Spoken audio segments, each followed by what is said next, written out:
James and PJ and those guys to turn around and be defensive first, focus there. And the sacrifice that James Yap had to make to play within the triangle and also to learn the defense that we tried to teach.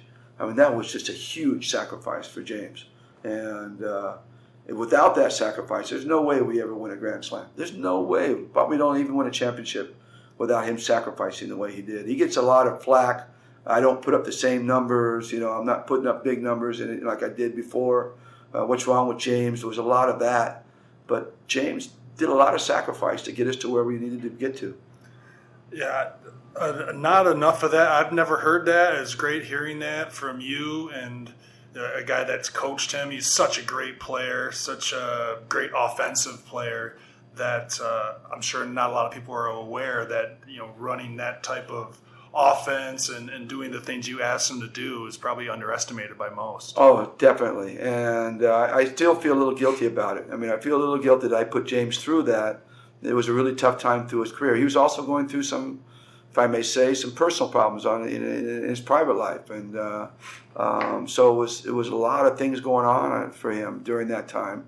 But he took it like a trooper. He came every day. He did his work. He worked.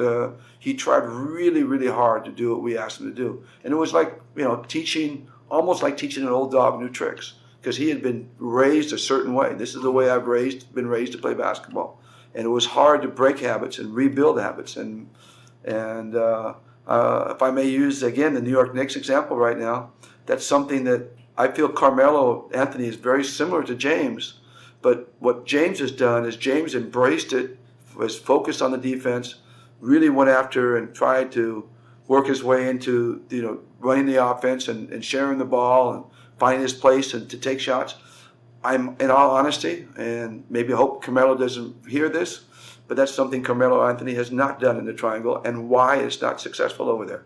Kobe did it, Michael Jordan did it, Shaq tried to, they all did it. But there's been a certain level of resistance to Carmelo. And that's the reason I bring that up, because that's very easily what James could have done. Mm-hmm. With his popularity, he could have said, hey, I don't want this. This is the way I want it done. But you got to understand, people don't realize what a nice guy James Yap is. He's really nice, quiet, nice, and never a problem. Never a problem for me.